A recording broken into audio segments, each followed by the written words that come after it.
awesome set. People loved your performance. Would you like to tell us a little bit about this performance then? Tonight was amazing, absolutely loved it. I mean, I've played for Luminosity quite a few times already, and I know there's a very passionate trance crowd, so I totally enjoyed playing everything from, you know, the 132 groovier stuff all the way up to like some 136, 137 action. Maybe not some 138 quite, but some 136 certainly. Let's talk a little bit about the best moments of tonight's set then. Yeah, there were some amazing moments tonight. It's hard to choose one. It was a great night. Some of the highlights probably Johnny Callahan and Audrey Gallia, Big Sky. That really went off tonight. And there were a few others as well. Hold That Sucker Down as well. So yeah, amazing night. Really passionate crowd.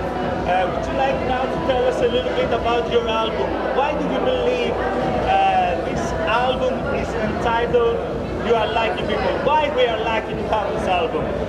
Well, the title originally came from me sitting on a flight, and I was just thinking how lucky I am to be traveling the world, meeting lots of people, and you know, that kind of grew into this, hey, I'm pretty lucky that, you know, the way this scene is, and that we're lucky that we have this music that everybody loves, and it kind of grew from there really, and originally it was just for a single, and I actually went and wrote that single a couple of months later, having this title kind of in mind, and once I'd written that single, I felt that I'd found a direction I wanted to take for last year, and that was the album born for me. It was time to do the third artist album, and I wanted to really come back to trance, not necessarily go back to the old school trance. It was more about, for me, having that trance feeling and creating an album that, you know, goes from start to finish,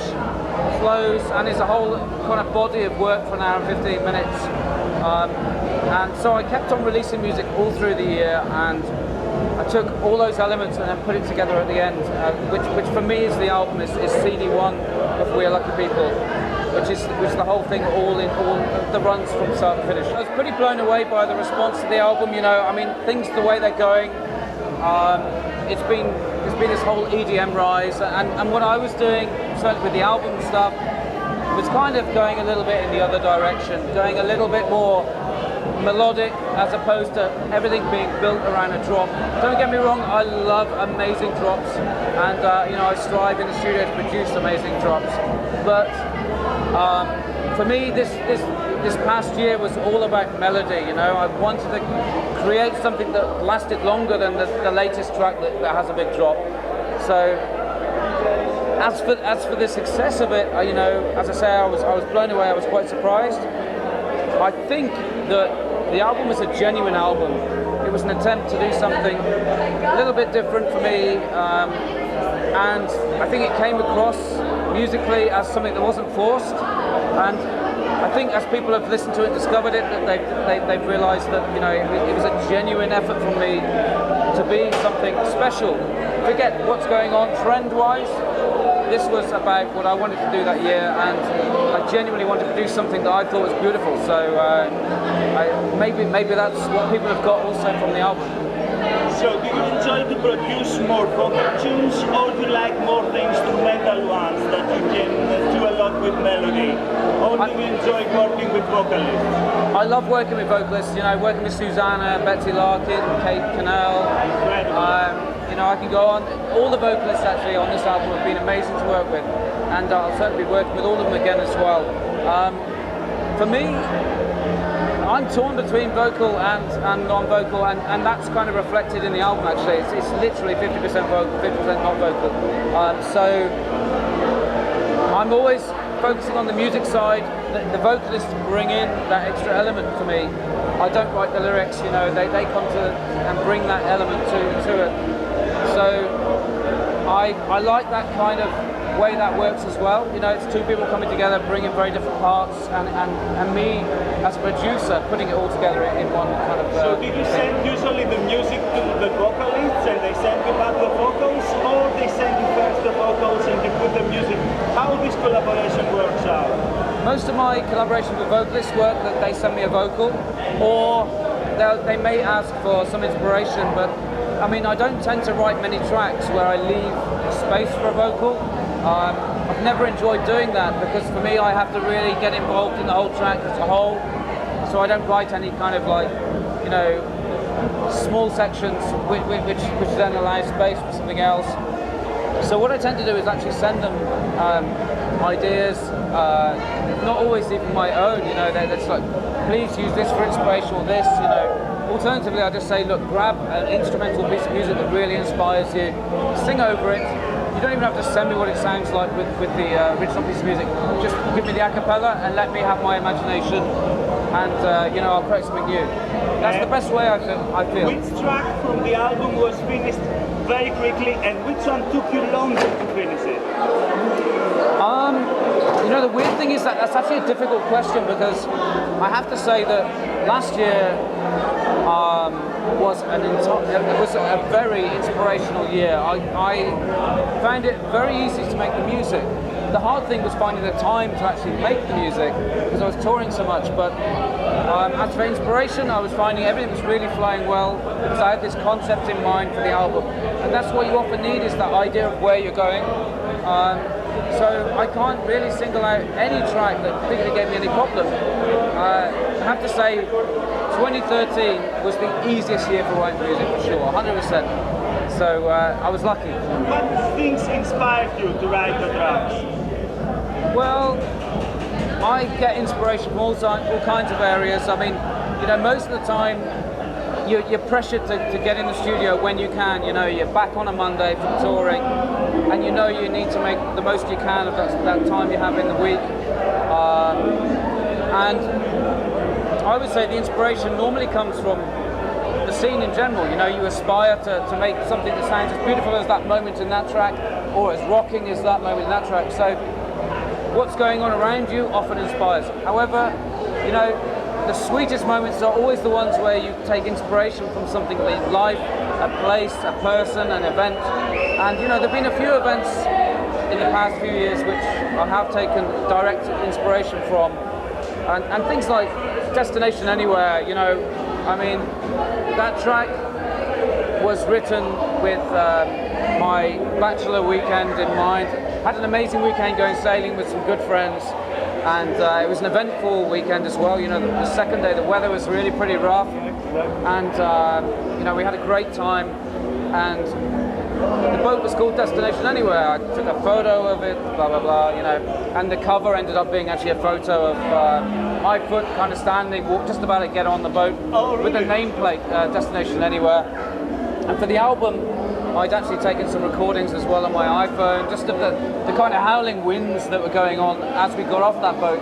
It's like, okay, I'm going to remember this, I'm going to do something with this. And, you know, 6 months later I wrote the track Destination Anywhere. For the album, it really means something because there are those elements from that day, the samples I used as the intro. So it's always nice when you can bring a personal touch to it, you know, and ultimately that's what art is when you put your you really put yourself into something. So, you know, that's been the story of this album to me. Nothing was forced. I was very inspired last year, you know, from all angles, and I took the chance to make something which I'm very proud of, basically. To pick some favourites? Yeah. Well, I would say Destination Anywhere for obvious reasons. Fireflies as well. I have to say, quite coincidentally, if you've heard the album version, you'll hear this. Some effects and things at the beginning, like some crickets kind of setting a scene. I have to say, one of the first times I heard the album, once I'd completed it, was actually when I was in Malaysia on a holiday. I got away after doing the album, went on holiday because I was doing some events in Asia. Had a week in a jungle in Malaysia, and actually, one of the first times I listened to the album complete was in this villa in the middle of nowhere. And you could hear the crickets already. So when that track came in, the cricket was like, no way, I can hear all the kind of crickets and owls and shit going on. So it was quite funny that I ended up listening to the album. Like the second play of the album all the way through was in the jungle, you know. And of course, now you have as a new single, Crossroads, that is the remixes with some great artists. Well, the Estiva mix was done last year actually. It featured on Translation for Ministry of Sound. and it hadn't had a single release up until now, so I wanted to, deliver a full package of remixes for that. Actually, last year I made sure that I didn't do too many remixes. It was all about kind of getting the original versions out, because the idea was to release the music as and when I made it, and that's what I was doing. I was literally finishing a track on a Wednesday, sending it to Armin and all the other DJs, and things moved on from there. Literally, it would be released 4 weeks later, so there was a fast pace. This year, it's nice to hear what everyone's doing to the tracks and interpreting, their own versions of the tracks. And the plan is now to do a few more of those this year. And are you going to release a remix album as well, Ben? Yeah, we're building towards that. We're getting quite a few remixes at the moment, and obviously the best ones that we pulled together for a mix album as well. And also I'm focusing on a couple of singles that didn't see the light of day. I mean, obviously you can't release an album with everything released, so there's like 3 tracks that haven't been already released. They include Insatiable with Betsy Larkin, which will be the next single, and we've got a couple of remixes with that as well. Very excited about those. So this year, a few more singles left over from the album, a remix album, and in the meantime, I'm working on some other stuff, the next project.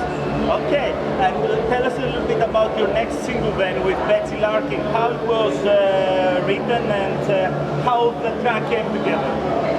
Well, the track came together from Betsy literally sending me the vocal. She's very driven to write vocals, and quite often she records them herself, I know, as well. And she sent me this vocal. I was absolutely blown away by it.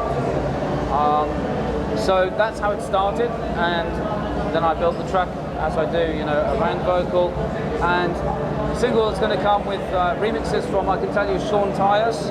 There's another remix as well. I won't tell you just yet, but there is a Sean Tyas remix, and it's sounding pretty good. So you are doing also a back-to-back thing, is it, with Tyas? Yeah, but it's funny you mentioned that actually. Yeah, I'm just about to play God's Kitchen in, I think it's April. Me and Sean have been talking a bit. It's going to be a great idea to do it back-to-back with him as well. So how did you mix that together? His more banging sound with your more melodic, progressive sound?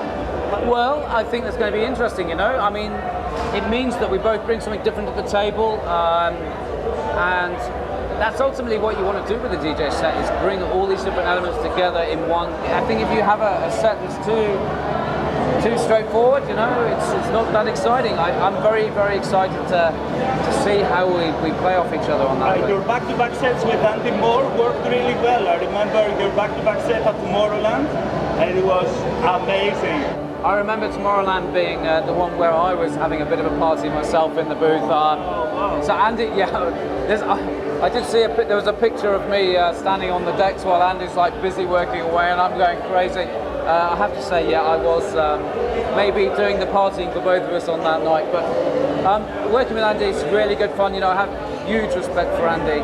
He's an absolutely amazing musician, an absolute genius, and I played a good 5 or 6 sets, including America. Actually, we saw the New Year in together in Oakland to 15,000 people, and that was the first back-to-back we did as well, which was pretty crazy, trying it out in front of 15,000 people. But it's always been fun, and like I say, massive respect. He's a great guy, very talented. So let's talk a little bit about your record label as well, Lange Recordings. Now you have released every week. For the label this year, nothing's official yet, but I am looking to develop the way the label works. There's certainly going to be it's going to split into 2 imprints. One's going to be for more of the progressive, house stuff. Another one for more banging kind of stuff. I'll be honest, I'm not really somebody who's into the whole 138 thing. Don't get me wrong, I love the odd 138 track, and it's a great movement, but generally I'm not looking to do a 138. By banging I mean just stuff that is a bit more kind of dark, bit tech trance almost. So we're looking to do that, and then I wouldn't even say house really. It's not house. It's just that you have the more kind of groove and then you have the more rolling kind of driving stuff. So we're looking to separate that on the label and kind of create two distinctive brands within Can we the have label. some names? Have you signed any new names that we can mention? I'm not going to say anything right now. I mean, like I say, it's a time of transition. We want to develop the label. It's been growing massively since we've been working with Enhanced Music as well. They do all the distribution. So really happy with the way it's progressing.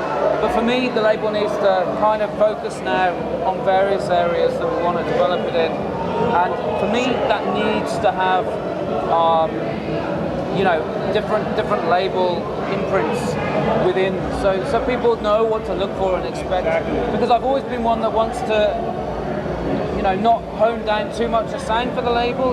For me, I want to be open to what's good. If a track's good, I want to be able to release it and get behind it if it's something I'm into. And other people maybe not be quite as open-minded. They want to expect this from this label, this from this label, and I don't want to hone the sound too much to one thing. So this opens up to develop several different sounds. Okay, and any artists that you would like to mention in your label and you believe that became very well known because of your label? There's several actually. I mean, there's Noah Newman's very, very creative. He's going down more the kind of EDM route at the minute. Still got Trance Edge though, and some good stuff coming from him. Also people like Rickaz as well. We've had 3 or 4 releases from Rickaz, and he keeps delivering some amazing stuff. So I would certainly say watch out for him. Also Stephen Kirkwood. He's a guy from Scotland. If you don't already know him, and he's got this kind of real dark techie sound, that perhaps, tech trance sound, that kind of, there isn't much of that about at the moment, and it's really kind of grooved, exciting kind of tech trance. So I think there's room for him to really start to get noticed, doing something unique. Also there's people like Tangle as well. He's been doing some great stuff. I mean, he does quite a lot of good progressive stuff, as well as some more kind of banging stuff he really likes to do across the board. And also Johnny Yono as well, from California. Yeah, he's doing some really good kind of on the edge between trance and like groove stuff as well.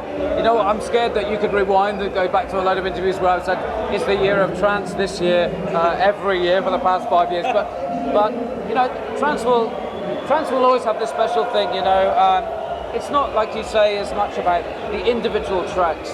It's about the way people are, and all the people that are working on my label, all the artists, they're in this for a reason, and it's the passion, and that is what trance music's about. You can make some dark stuff, you can make stuff that isn't particularly emotive, but it's the way you do it. There's a lot of chasing the commercial, chasing this, chasing that sound around at the moment, obviously with America kicking off the way it has done over the last couple of years. But for me, trance is about you staying true to what you want to do, and you just following what you want to do. It doesn't matter what you're doing, but you're passionate about it and you're doing it for that reason. But we have to talk also with your radio show. In City 150 was pretty crazy, I have to say.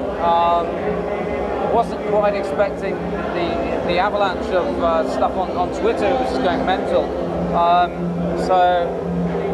knew the lineup was great. We had 24 hours of absolutely the best names in the business. Marcus Schultz joined us, Paul Van Dyke, Paul Oakenfold, Ferry Corsten, Andy Moore. The list goes on. There were just absolutely everybody in the scene.